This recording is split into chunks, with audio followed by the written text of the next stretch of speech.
오늘은 또 어떤 지역의 소식 들려주실 건가요? 입지에도 살짝 낀 입지가 있어요. 약간 중간 입지라는 거죠. 아, 대장은 항상 먼저 치고 나가고 네, 뒤에서 막 밀고 올라오는데 네. 중간에 어리머리하고 있다가 탁 튀어나가는 입지들이 약간 요 중간 허리 라인이기도 하거든요. 서울에서 허리 라인 준비했습니다. 자, 아, 좋네요. 서울시는 먼저 동대문구를 준비했어요. 동대문구 준비한 이유가 뭐 몇 가지가 있긴 한데 첫 번째로는 사실 여러분 다 아시다시피 동대문구 북쪽에는 뭐 이문, 휘경 이쪽에는 계속 이제 재개발이 이루어지면서 최근에 이제 요 청약 열기들이 굉장히 뜨거웠어요. 그래서 뭐 거의 청약만 했다 하면 청약 맛집이죠. 그냥 다 완판, 막 경쟁률 막 높고 그리고 또 반대편으로 여기 밑에 보면요 남쪽으로 성동구에서도요 이 청계 SK뷰 아, 네. 요것도 또 밑에 또 뜨겁죠. 청약하니까 또 거의 100대 1을 네. 넘었어요. 143대 1 정도 기록을 했거든요. 요게 잘 되니까 또 요쪽 밑에 이제 청계 리버뷰자입도 네, 사람들이 굉장히 많이 기대하고 있어요. 대단지니까. 그쵸. 그 와중에 천지개벽하고 있는 곳이 어디죠? 네, 요 바로 청량리역 일대에. 예. 근데 여기에 지금 롯데캐슬 스카이 L65 그리고 한양 수자인 그라시엘이 입주를 지금 진행 중이거든요. 그렇죠. 네, 그렇다 보니까 사람들은 맨날 여기만 딱 쳐다본단 말이에요. 와, 저기 막 변하니까. 그런데 항상 약간 소외된 느낌들이 전농동, 네, 답심리, 또 용두동, 장안동 요 라인을 제가 현장을 딱 조사해가지고 아. 진짜 현장 어떤지 아까는 그 크래시티 점 찍힌 것만 살짝 봤거든요. 네. 소장님이 진짜 지금 분위기를 어떻게 딱 말씀하시는지 조사를 한번 바로 들어가 보도록 하겠습니다. 아, 한번 들어가 보죠. 너무 네. 궁금하네요. 먼저 청량리에는 굉장히 많이 입주가 있는데 이제 또 분위기를 봐야 될 것 같아요. 과거에 사실 청량리 일대는 좀 지창촌 부분이 있었는데 그 부분을 다 갈아 엎어가지고 지금 청량리 롯데캐슬 L65가 1425세대가 지금 여름부터 네, 입주를 시작했습니다. 아, 했죠. 네, 근데 이제 사실 입주 기한은 이제 이번 달 말까지거든요.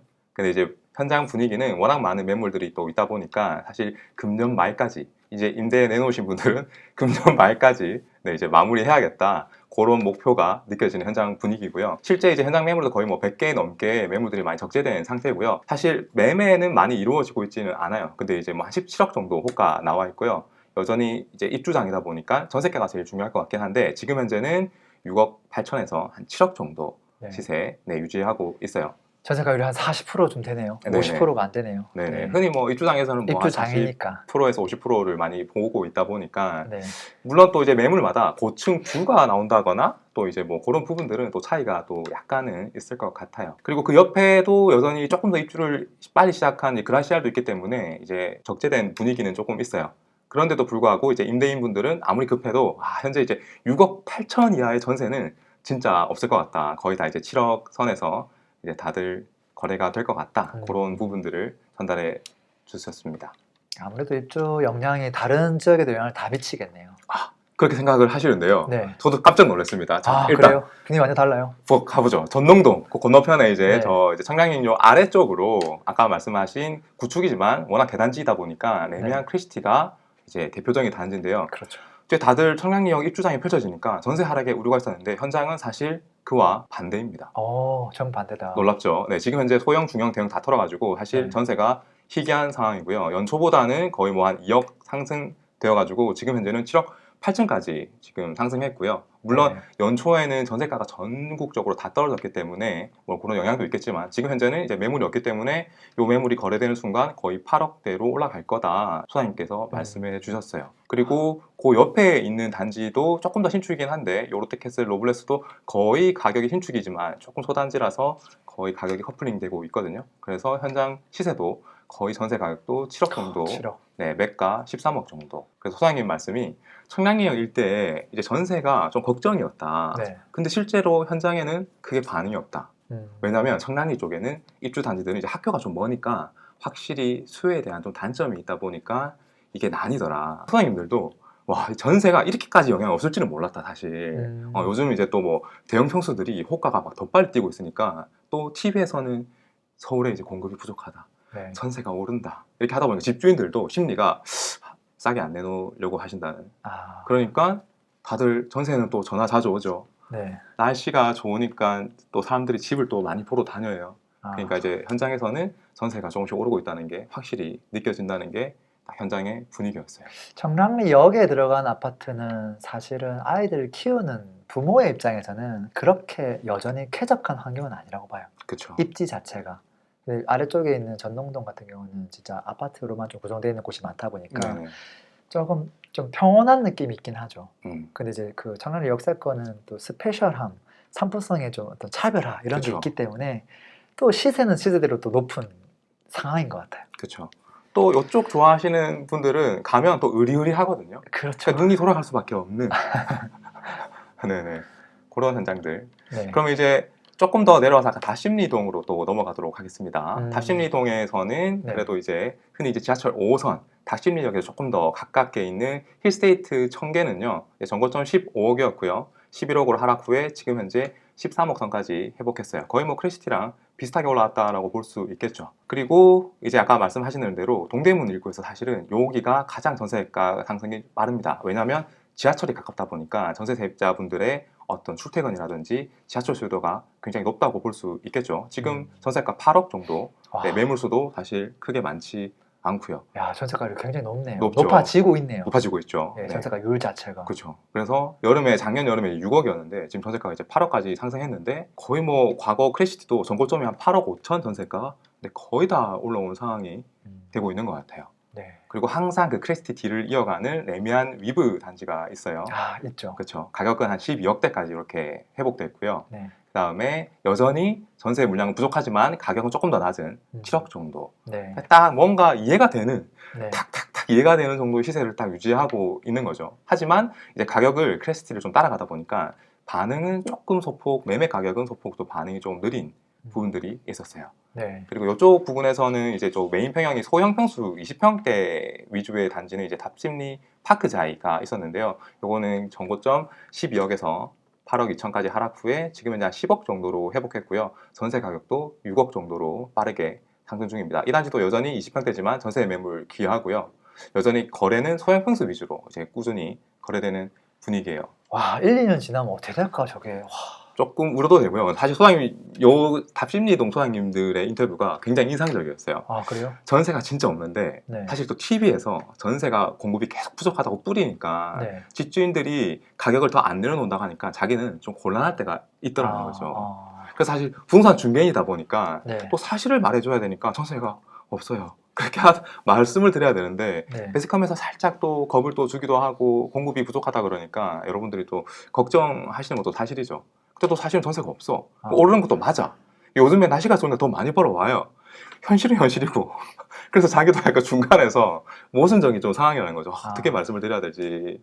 네, 그래서 그런 또 소장님들도 전세 가격이 높아지는 것에서 조금 우려하는 부분들도 조금 있었어요. 근데 지금 벌써 이제 전세가율 60%까지 왔거든요. 네. 근데 매매가 올라가는 속도랑 2년 내를 봤을 때 매매 가격 올라가는 속도랑 전세 가격 올라가는 속도랑 어떤 게 조금 더 빠를까 생각해 보면 뭐라고 봐요? 전세가가 조금 높다가 뭔가 변화에 의해 조금의 변화가 또 있겠죠. 아까 말씀하신 대로 낀 입지들이 조금 네. 반응이 조금 반박자 느린 부분이 많은 것 같아요. 매매가는 반등이 느린데 전세가는 사실은 거짓말을 안 하잖아요. 그렇죠. 그래서 매매는 끼인 입지라서 조금 늦게 움직이는데 전세는 또 남들하고 똑같이 다 이렇게 올라가다 보니까 전세가율이 조금 더 높아질 수도 있겠다 이런 생각도 좀 들긴 들어요. 네, 저도 동일하게 생각하고요. 한편으로는 이 일대에 어떤 자신이 원하는 매물이 있다면 어떻게 보면 로얄동과 또 기본 매물의 차이가 지금 크지가 않거든요. 그래서 그런 부분들을 조금 더 눈여겨보시면 또 좋은 기회가 될 수 있지 않을까 또 그런 생각도 잠깐 해봅니다. 용두동은 어때요?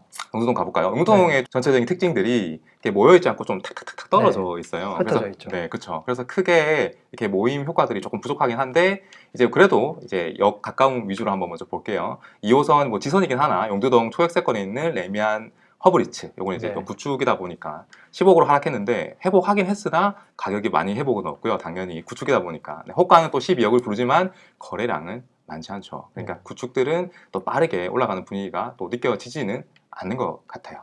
그래서 사실 다들 용두동 분위기도 팔고 나면 사실 조금이라도 더 받으려고 하는 게 매도자들의 심리이긴 한데 사실 또 이게 매물이 없는 건 아닌데 거래가 빠르게 일어나지 않다 보니까 소장님들도 거래될 것들만 먼저 광고를 좀 올리고 사실 매도자들도 바쁘지 않는 거는 천천히, 그냥 천천히. 어차피 팔 생각이 없으시다, 여유로우시다. 그래서 사실 현장에서는 바로바로 거래가 체결되는 분위기가 아니기 때문에 안 올리는 경우도 또 많다고 해요. 그래서 딱 매물될 것만 우선적으로 먼저 올리는 그런 분위기다라고 말씀드릴 수 있을 것 같아요. 네. 그리고 다들 크게 관심이 없으실 수도 있는데요. 또 장안동 같은 경우에는 또 지하철과 좀 거리가 좀 멀다 보니까 조금 입지가 그래도 동대문구 안에서는 좀 떨어지는 곳이긴 하나 신축들도 사실 크게 반등이 좀 느리고요. 동대문 퍼스트 대시안 같은 경우도 반등이 확실히 느립니다.